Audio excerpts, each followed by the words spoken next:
Hello guys, welcome back. My name is Andrei. This week I implemented file upload functionality for ChatGPT plugin that I'm building, and this plugin is supposed to help you to analyze and extract receipt data. There's no out-of-the-box option right now to upload files into ChatGPT chat dialog, so I implemented application that would help you to do this.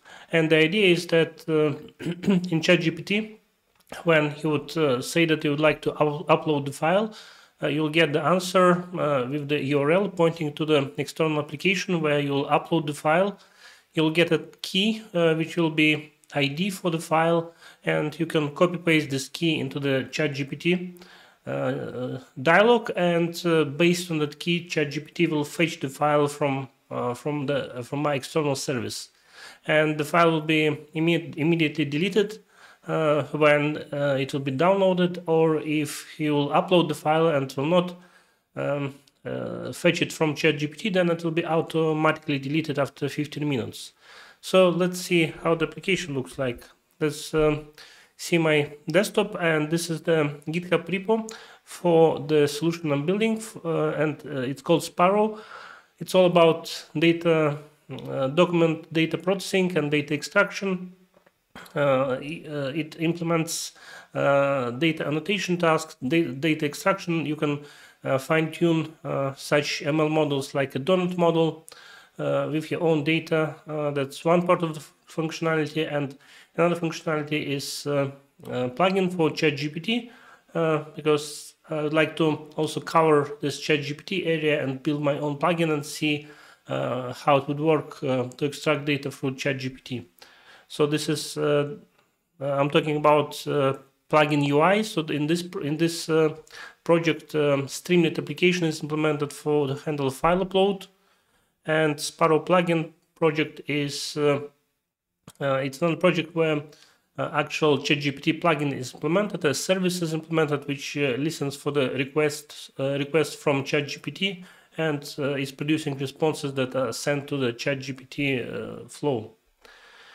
Okay, so today we'll talk about plugin UI, and this is the UI application that I created with Streamlit. It's fairly simple, standard Streamlit application. On the right side, on the sidebar, I have application information here. They say that if document will not be downloaded from Streamlit from ChatGPT session, so then it will be automatically removed after 15 minutes.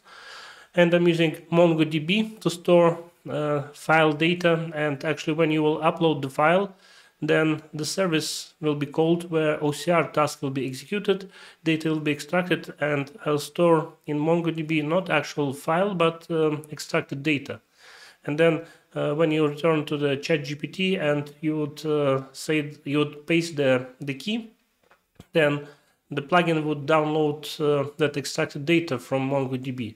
And as I said, if you'll not download the data, not go to ChatGPT, then it will be auto-removed. And this is standard functionality. Auto-removal there's a special term in MongoDB called it's TTL index, time to leave index. You can define it on your collection field and create it at, and say that you would like, for example, to remove this record after 15 minutes, and then MongoDB automatically checks those indexes and removes collections out of the box. So that's very convenient. I'll talk about this more in my next video, and I'll show how you could work with MongoDB from FastAPI application. Sorry. So now we can upload the file here, and I select this image, and this is standard file upload component from Streamlit. It works out of the box. I can click upload button, and now file is being uploaded, and then it's being sent to the OCR service, and from OCR service data is extracted, and if data is extracted correctly, then it's being pushed to the MongoDB, and we get back from the service temporary key for the file upload. for the data which is stored. So now using this key, we could go to the ChatGPT and we can say, okay, this is where our data is stored and please fetch the data. This part is not yet implemented, and probably in my next videos I'll show how you can do this. Okay, so now if we switch to the source code, this is the plugin UI and this is the file upload method where we display the UI. This is the header and this is the form with file upload component and button which you hit to execute the upload. And we call the method file upload. And here we call the service, OCR service. This is a fast API application. We pass file information which is uploaded, and it's good that in Streamlit, because Streamlit runs on the server side Python, you don't need to convert the file data to anything. You just pass the uploaded file directly to the requests library, which executes a REST call to the service. Then we have post-processing true, flag is set. This means that in this case, the service should not do only OCR, it also should store data to the MongoDB. And we pass Sparrow key, which if you run this application on your own infrastructure, you can set in configuration script any value for the Sparrow key as you wish.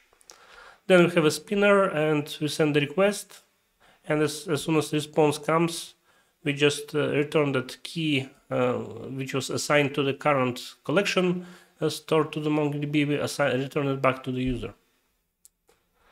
And if we go to Sparrow data, we can see that when a request was executed, then OCR happened in 17 seconds in this case. Then it's because post-processing flag was set to true, we are doing post-processing, storing data, and the data was document was inserted in the collection, and return back this key to the Streamlit application, which user could use to pass to ChatGPT to fetch file data. Okay, so thanks for watching, and in this quick video I want to explain to you how you could upload files to ChatGPT with your own application, like in this case implemented with Streamlit, and my choice was Streamlit because it's super fast and you don't need to build any custom components. Use just out-of-the-box components like file upload. In this case, you upload the file, get instance to the file, and you're good to go. You can send it to the service for the REST requests. So thanks for watching, and see you next time. Bye.